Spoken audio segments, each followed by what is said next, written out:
We were in the underhand opposite pinwheel, then I had you open it up to here and then wrap up, and then I had you go across with the right hand and I wanted you to stall to go into the buzzsaw. So let's do that one, because you want to come from underhand butterfly up to the pinwheel, then bring that to the side, wrap it up. That part should be relatively easy. Here's the part that might have been weird. Take your right poi, bring it across, stall it, and then pull it up into the buzzsaw.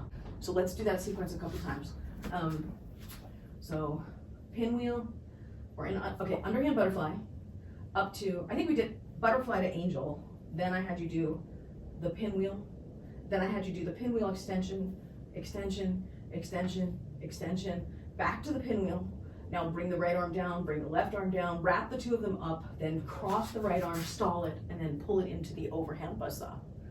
Good, let's do that again.